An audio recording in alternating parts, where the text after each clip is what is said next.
വയനാട് ഉരുൾപൊട്ടലിൽ പുനരധിവാസത്തിനായി കോൺഗ്രസ് പിരിച്ച ഫണ്ടിന്റെ കണക്കുകളിൽ പൊരുത്തക്കേട് മാത്രമേ കാണാനുള്ളൂ. KPCC മുൻ പ്രസിഡന്റ് K. സുധാകരനും ഇപ്പോഴത്തെ പ്രസിഡന്റ് സണ്ണി ജോസഫും പുറത്തുവിട്ട കണക്കുകൾ തമ്മിലുള്ള വൈരുദ്ധ്യമാണ് ഇപ്പോൾ ചർച്ചയാകുന്നത്. 2024 സെപ്റ്റംബർ 4 വരെ ലഭിച്ചത് 58 ലക്ഷം രൂപ മാത്രമാണെന്ന് സുധാകരൻ ഫേസ്ബുക്കിൽ കുറിച്ചപ്പോൾ 5,38 ലക്ഷം രൂപ ലഭിച്ചെന്നാണ് സണ്ണി ജോസഫിന്റെ പുതിയ വെളിപ്പെടുത്തൽ. ഫണ്ട് ശേഖരണത്തിനായി പ്രത്യേക ആപ്പ് നിർമ്മിക്കാൻ മാത്രം 9.3 ലക്ഷം രൂപ ചെലവാക്കിയെന്ന് സണ്ണി ജോസഫ് കണ്ണൂരിൽ വാർത്താ സമ്മേളനത്തിൽ പറയുകയും ചെയ്തു. എന്നാൽ എത്ര പേർ ഈ ആപ്പ് വഴി പണം നൽകിയെന്നോ അതിന്റെ കൃത്യമായ സോഴ്സ് എവിടെയെന്നോ വ്യക്തമാക്കാൻ കോൺഗ്രസ് നേതാക്കൾക്ക് സാധിച്ചിട്ടില്ല. വീട് നിർമ്മാണത്തിനായി നീക്കിവെച്ച അക്കൗണ്ടിൽ നിലവിൽ പണമില്ലെന്ന് സണ്ണി ജോസഫ് പറയുമ്പോൾ യൂത്ത് കോൺഗ്രസ് നൽകിയ 1 കോടിയും കോൺഗ്രസ് അനുകൂല സംഘടനകൾ നൽകിയ 3.25 കോടിയും ഉൾപ്പെടെയുള്ള വലിയ തുക എവിടെ പോയെന്ന ചോദ്യത്തിന് കൃത്യമായ മറുപടിയുമില്ല. ഭൂമി വാങ്ങാൻ പിരിച്ചതിനേക്കാൾ കൂടുതൽ തുക ചെലവായെന്നാണ് നേതൃത്വം പറയുന്നത്. അക്കൗണ്ടിൽ പണമില്ലെങ്കിലും AICCയുടെയും KPCCയുടെയും ഫണ്ട് ഉപയോഗിച്ച് വീട് നിർമ്മാണം പൂർത്തിയാക്കുമെന്ന് സണ്ണി ജോസഫ് പറയുന്നുണ്ടെങ്കിലും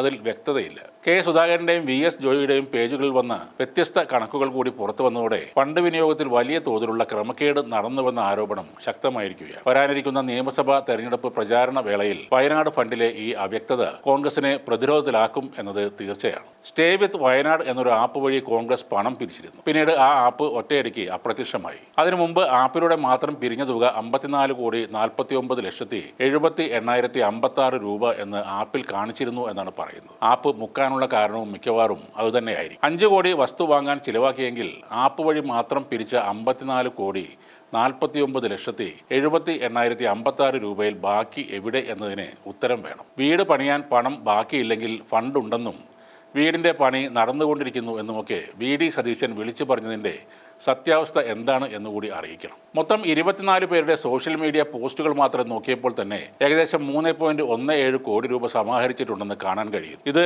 വെറും പൊതുവായി ലഭ്യമായ വിവരങ്ങൾ മാത്രം പരിശോധിച്ചുള്ള കണക്കുകളാണ്. അതായത് ആയിരക്കണക്കിന് കോൺഗ്രസ് പ്രവർത്തകർ നൽകിയ തുക ഇതിൽ ഇനിയും ചേർക്കാനുണ്ട്. അതേപോലെ തന്നെ നിരവധി സ്ഥാപനങ്ങൾ നൽകിയ വലിയ തുകകളും ഇതിൽ ചേർക്കാനുണ്ട്. എങ്ങനെ നോക്കിയാലും മൊത്തം തുക 5 കോടി എന്നത് പച്ചക്കള്ളമാണ്. വിവിധ ഇടങ്ങളിൽ നടന്ന ഫണ്ട് ശേഖരണങ്ങളും ബന്ധപ്പെട്ട വിവരങ്ങളും കൂട്ടിച്ചേർത്താൽ 5 അല്ല 50 കോടിയോ അതിൽ അധികമോ വരും. അതോടൊപ്പം ഇന്ത്യൻ ഓവർസീസ് കോൺഗ്രസിന്റെയും ഓവർസീസ് ഇന്ത്യൻ കൾച്ചറൽ കോൺഗ്രസിന്റെയും കയ്യിൽ നിന്നും കിട്ടിയ ഫണ്ടുകൾ അതുകൂടി കണക്കിൽ കൂട്ടിയാൽ വൻ കൊള്ളയാണ് നടന്നത് എന്ന കാര്യം ഉറപ്പാണ്. ഈ ദുരിതബാധിതരെ ചൂണ്ടിക്കാണിച്ച് പൊതുജനങ്ങളുടെ പണം തട്ടിയവരെ ശവന്തൂക്കികൾ എന്ന് തന്നെ വിളിക്കേണ്ടി വരും. അല്ലെങ്കിൽ ഈ പിരിവിന്റെ മുഴുവൻ കണക്കുകളും സുതാര്യമായി തന്നെ പുറത്തുവിടണം. ഒരു കാര്യം ഓർക്കുക, കേരളം മുഴുവൻ ലോക്ക്ഡൌണിൽ ആയിരുന്ന സമയത്ത് ബിവികോ ഉണ്ടാക്കിയ ആപ്പിന് 2,80,000 ആയെന്ന് പറഞ്ഞപ്പോൾ ബഹളം വെച്ചവരാണ് ഈ കോൺഗ്രസുകാർ. ആ ആപ്പിലൂടെ ഏതാണ്ട് 35 കോടിയിലധികം ടോക്കനാണ് അന്ന് കൊടുത്തത്. ഈ പിരിക്കാനുള്ള ആപ്പ് പേര് മാറ്റി വാങ്ങിയതിനാണ് ഇപ്പോൾ 9,30,000 രൂപ കൊടുത്തിരിക്കുന്നത്. എന്നാൽ KPCC പ്രസിഡന്റ് പുറത്തുവിട്ട ഈ കണക്കെല്ലാം കയ്യിലുണ്ടായിട്ടും എല്ലാം പഠിച്ചു പറയുന്ന പ്രതിപക്ഷ നേതാവ് കഴിഞ്ഞ ദിവസവും